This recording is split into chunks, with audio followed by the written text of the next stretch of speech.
Ang gugulo ng mga pipick up ng passport. Hello. Ay, ganito po yung daanan papunta dun sa Service Canada. Punta po yan sa airport. Sa airport. Parang airport eh. Tinatawag na Petway. Ah, 28 hours. May pa-oras pala dito. Ayan siya, oh. Ito Ayan, yung... FCC yan, oh. Ah, yan.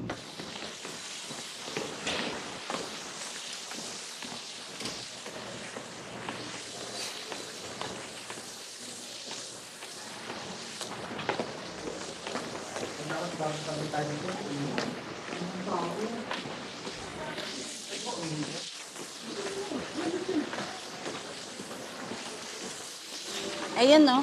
Ay, Bakit parang amoy pool? yung tubig. Hindi naman siya touchless eh. Ah, pababa pa pala tayo, no? Oo, touchlight. Sensor lang. Oo, wala. Patay yung sensor mo. Ano ba yan? Oo, Ito nasaan na. na yung receipt na pala? Andito. So, waiting po kami dito para tawagan yung number namin. Wala naman masyadong tao. So, yan po, nakuha na namin. Pwede na daw kami mag-long chat. Hintayin sa laboratory. You're welcome. Have a great day. Thank you. Ayun mga ka-viewers, nakakatuwa kasi nakuha na namin yung aming passport. So, ano na daw yung ano neto? Hagdan na lang kami. Oo. Sa bahay na lang namin isa-sign. Para hindi, ano, sabi niya, don't forget to sign daw, baka mamaya mawili. Hindi ma-sign. Paano, Bay? Ready na daw sila sa US. Ready na sa Kaya lang, kaya lang kasindak na kayo tinuro sa Immigration officer. Si Dadong daw ready na daw pong magpa-interview sa immigration officer ng US. Wow. Nolan, Oo. pwede na siyang pumunta ng US. It's the purpose of your travel. Basta yan lang. Yeah. Ano daw yung purpose ng travel mo, Dadong, pag tinanong ka? Yeah. Yeah.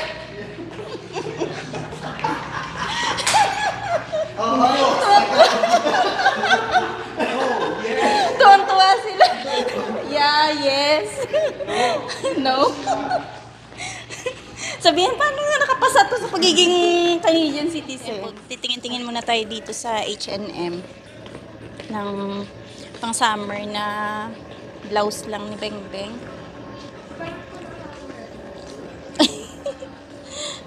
Paldat eh.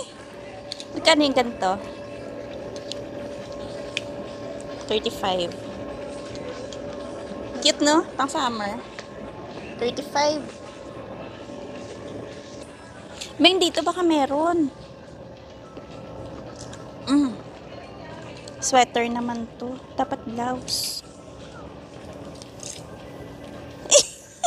Cute. Dati ganito yung sinusuot mo, no?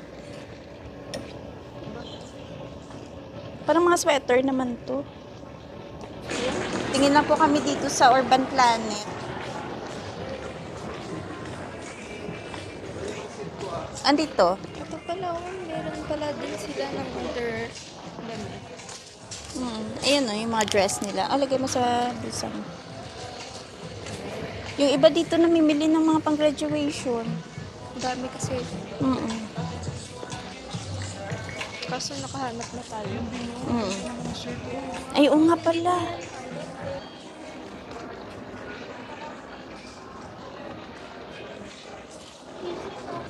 Yan, pwede na yan, te.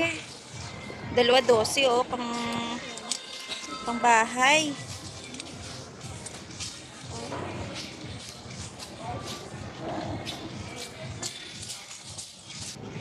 Ayan. Maybe wag na lang ito.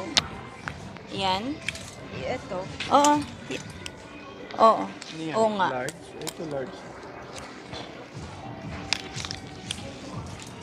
Ganda din ang mga design nila, oh. Bakit ang 25 lang. Ano, shoes dito, 25. Ayaw ma? I-try mo to? Kasya ba sa'yo? Parang loose. Ang daming cute na mga damit dito na kasya kay Beng Beng. Sa Urban Planet. Forever 21, oh. Ayaw Mga cardigan. Bing, alam mo, tingin ko, dapat dito ka na lang pala bumili ng ano, no? Ay, Bing, ito nice, oh. Bagay sa'yo. Yeah. Switch. Ito, bye-bye. Bye-bye. Yan lang, cute na. I-check mo nga, anong size? Ito yung bumibili yung mga mga scooter. Oo nga. Yung alam mo si Angela, dito yung maganda na fits nila. Ang cute. Di ba, no? 10-10 lang, eh. Dito sila Forever bumibili. 21. Alam mo sa brand nila, dito Oo. sila bumili. So, ayan, mga ka-viewers, galing kami ni Dadong dyan sa Dalarama. Nakipagtsikahan kami kay ate. Sabi ni ate, about ba sa mga nangunguha? Ano yun eh, mga taga dito ng mga pasaway. So, yun nga mga ka-viewers, kahapon, nakuha na nga po namin yung passport namin. Ano lang po yun, 2 weeks lang ang application. Tapos, ayun, pinick up lang namin. So, may additional nga lang kaming binayaran na 20 each na para ma-pick up mo ng personal doon. At yun din po yung pinili namin, pick up na lang kasi 'di ba may naka-schedule yun na strike sa may Canada Post. Kaya mas maigi na pick upin na lang namin para sure 'di ba na hindi maantala yung pag-deliver ng Kasi passport. hindi natin alam kung gaano katagal ang strike na yan, matutuloy o hindi. Since na Tsaka malapit lang din naman, so pinick up na lang namin. Kasi kung saan kami nag-apply, doon din po namin pinick up. So ayun, dahil may passport na, kahapon nga nagkatuwaan. Sabi, pwede na daw si Dadong isalang doon sa immigration officer ng nagkakayaan na sa border. Oo. Yung pwede bang lang, no? Yung road trip, no? Mayroon yung 4 hours lang na Malapit dito sa amin, alam namin North Dakota. O yun, North Dakota po yung malapit sa amin dito na part ng US. So, kung sasadyain, pwede kaming mag-road trip papunta doon. Kaso lang, may mga plano pa kasi, so, saka na muna siguro yung pagtawid natin. Oo, wala pang budget para doon. Kaya lang muna. Dito lang muna. Sabi nga namin, pwede Magagamit nang... din. Oo. May gagamit din balang araw. So sabi nga namin may passport na. So pwede nang gumala or mag-travel. Pera na lang po talaga yung kulang. Pero 'di ba? Mali mo naman sa sunod na mga panahon, sunod na mga tingnan na lang po natin kung ano yung sunod natin na mapasyalan, na? Ayun. May pera, madali na lang yung pasyal-pasyal kapag may pera. Oo, ang importante po, na-secure na namin yung status namin dito na bilang Canadian citizen. At yun nga, para talaga yun sa kay Denise din. So, yun lang naman ang pinaghahandaan namin para sa mga bata talaga sana. Para sa kay Denise. Kami naman talagang naman yung sa amin eh. Kung saan kami masaya sa susunod, doon kami. Oo. Saan ka masaya, suportahan ta ka. Kasi yung tayo, hindi naman kasi natin hawak si Denise. Pag nagka-trabaho na yan, kung saan na yan eh. Hindi mo na yan ma-hold kung saang lugar niyo gusto, di pa magstay. Kung saan niya gusto, edi doon siya, support na lang. Ako Basta naman, safe at maayos. Ako naman kahit na masabi mo na citizen na, siyempre babalik pa rin ako sa lupang sinilangan ko. Oo. Mahal ko pa rin ang inang bayan, siyempre. Doon pa rin tayo. Oo. Kumbaga, ang Canada ay ang bansang nagbigay sa amin ng Opportunity na... Kaya nag-ahon sa konting sa kahirapan natin. Kunti ka dyan. Sobrang hirap ka mo. Siya ang nagbigay ng ginawa sa atin. kahit pa paano, no? Oo nga Siyempre, naman. ang kahirapan na dinanas natin sa Pinas, hindi naman basta-basta, di ba? Kausap ko nga yung kumpare ko. Yung kababata ko ba? Sabi ko, nabuti ka pa, may sasakyan ka. Sabi niya, ikaw nga 2 sasakyan. No, siyempre dito mayroon. Madali mangutang eh. Pero nakakatuwa po yung kagaya ngayon, yung kapatid ko umuwi galing Dubai tapos nandun sa Pinas. So parang alam mo yun, nakakatuwa na may share niya na sabi niya, ang sarap dito. Lalo na sa lugar ng ate ko. Walang Parang gutom daw. relaxing, as long as marunong ka lang, yun, magtanim-tanim. Meron kang aanihin, ganyan. Tapos yung lugar, napaka-peaceful, fresh yung hangin. Alam mo yun, sa mga gantong edad kasi, parang alam mo yun, naghahanap ka na ng buhay probinsya, 'di ba? Ewan ko sa iba ha. Para sa amin, ganun po yung ano namin. Yung tinitingnan na parang nilulook forward namin na balang araw. Buhay probinsya yung magiging buhay namin. Na-experience niya kasi, di ba? Oo. Kasi ang tagal niya na rin sa Dubai. Ang mga pagkain na hindi niya nakakain doon, andun lahat. Sa probinsya. Oo. Kaya nasabi niya na sagana. Sagana naman talaga. Sagana nga. Sagana naman talaga. Kaya Basta marunong ka lang magtanim at, 'di ba? prutas ano? Magtanim at marunong kang mag-alaga ng mga hayop. Sa ngayon pala, enjoy namin yung pagka Citizen namin. citizen namin. Pero time will come na magdudual pa rin naman kami. Iba pa rin yung dual citizen ka. So malalaman na lang natin yan kung saan natin unang magagamit yung aming passport. No? Kung ano ba, Punan ko yan, siyempre lalabas tayo sa magro-road trip ba tayo o sa tagal ng panahon makasakay ba tayo ng eroplano? Pero hindi man ngayong taon, hindi sa susunod na taon, darating na panahon. wow. Pero ayan mga ka-viewers, sa tingin nyo, ano yung mas magandang puntahan? Sa US or sa Europe? Kasi si Denise, gusto niya Europe. Gusto daw niyang makita yung mga doon, iba't ibang structures, 'di ba magaganda yung mga buildings doon. Parang yun yung niya, yung preferred niya.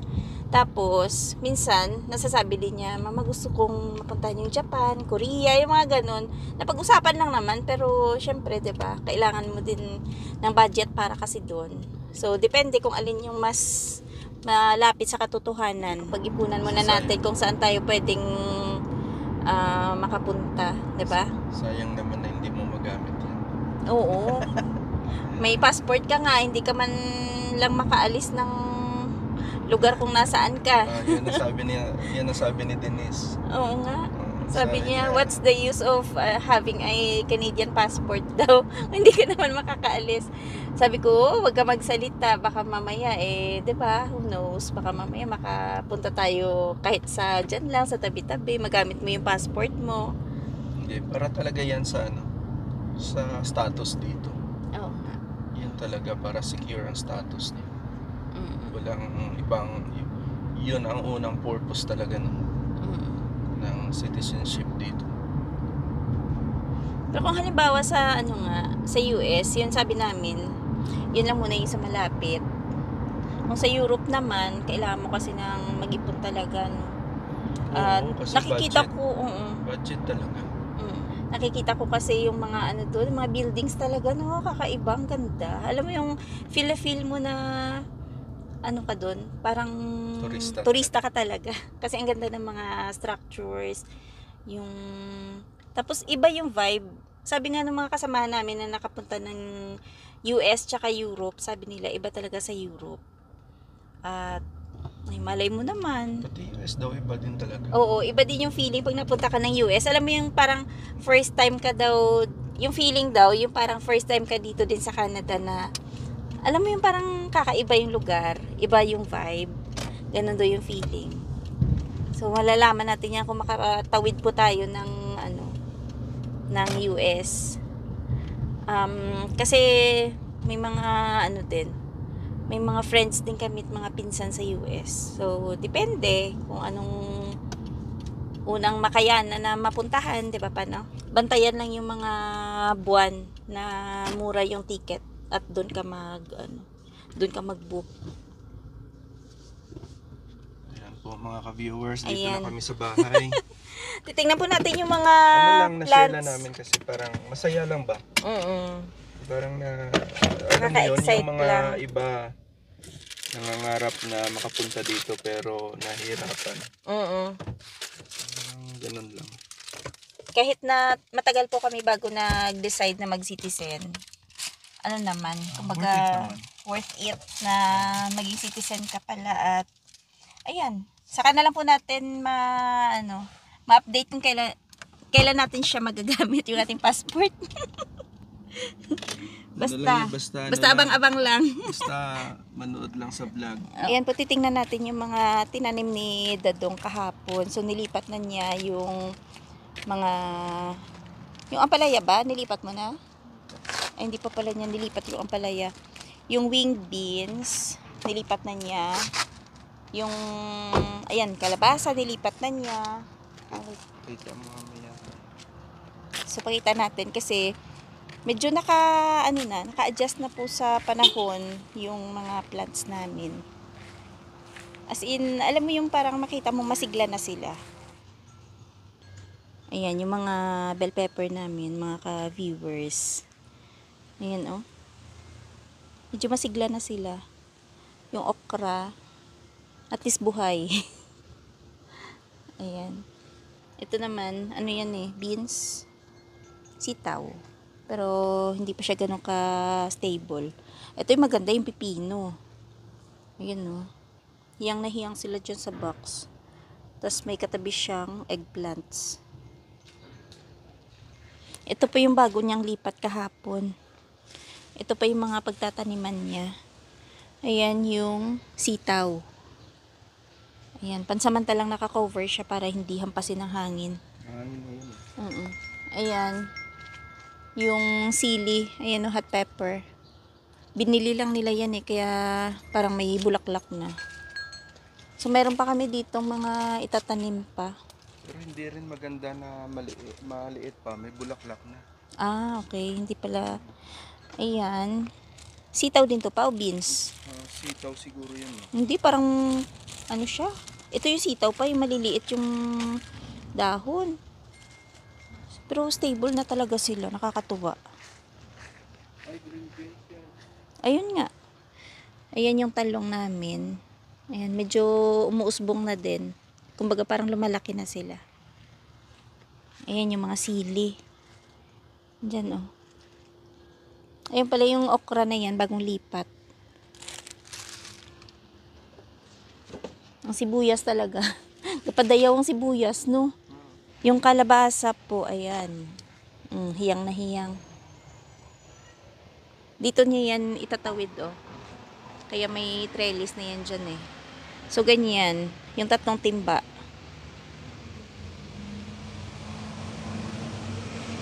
Ang kamatis.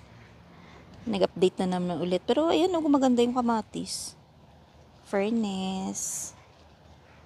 Tingin ko malapit na ito magkaroon ng bulaklak. Kasi magulang na siya, no? Ano yung nakalagay din, eh?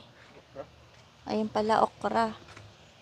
Oo, tag-2 puno kada timba. So, ayan, no, yung timba niya. Ganyan. Ang tinakip niya, itong plastic ng soil to.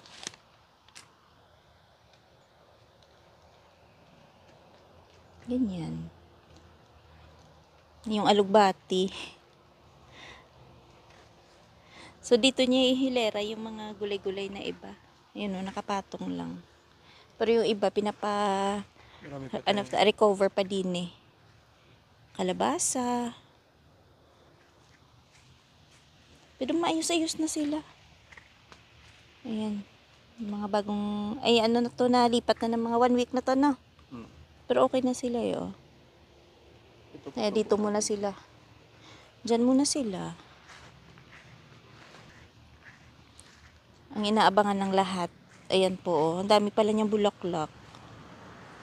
Anong kulay na ito pa? Pink? Hindi ko alam siguro. Parang pink to eh. Inaabangan namin yan kasi maganda yung bulaklak niyan. Tapos dito naglagay din siya. Ayan, dito pala yung wing beans. Yung sigarilyas. So dati, nandito yung beans, yung ang tawag din, bagyo beans. So ngayon, sigarilyas po yung nakalagay dito, pero may itatabi siyang 2 timba na may kasamang okra, no? O talong. Ah, okay, talong. Tapos dyan yan, aakyat sa apple. Ayan. Ito nga yung trellis, oh. Ginawa niya dati. Parang akyatan ni Tarzan. So, yun lang po yung update sa mga plants namin. Sayang yung space na yan kasi walang araw kasi. Oo nga, unless lang kung putulin mo yung apple, ayan no, dapat pwede pa yung taniman eh. Kaso lang hindi siya masyado naaarawan. Gilid. Ikaw. Pakita ko po pala yung hydrangea namin. So, bali, nilipat nila dito. Ayan o, sa malaking paso. So, ganyan siya. Kasi ang sikat ng araw, dito eh, sa umaga, itong side na to. Ang ganda. Ginawa na agad ni Dadong ng, ayan no, patungan. Excited. Ang ganda ng view, 'di ba? At ito pa yung mga lupa na tira-tira niya. Para to sa mga plants namin sa loob yung ibang lupa. Kasi yung ibang lupa po na ginamit namin nung naglipat kami ng mga halaman namin, medyo matigas pala, hindi pala maganda. So yung iba parang nadadry, mabilis manigas yung soil nila. Ayan, shout out po kay Mr. Jimmy ng Laguna. At maraming salamat po sa pag-subscribe sa aming channel at sa panonood sa mga videos namin. At sa lahat ng mga viewers po namin, thank you so much sa panonood. At sa mga hindi pa po nakapag-subscribe, pa-subscribe na lang sa aming channel. At ano dadong, pa-comment na rin daw. Ayan, hanggang dito na lang muna yung aming video for today. Maraming salamat sa pagsubaybay at happy weekend po sa lahat. Ingat-ingat! Tayo mga viewers.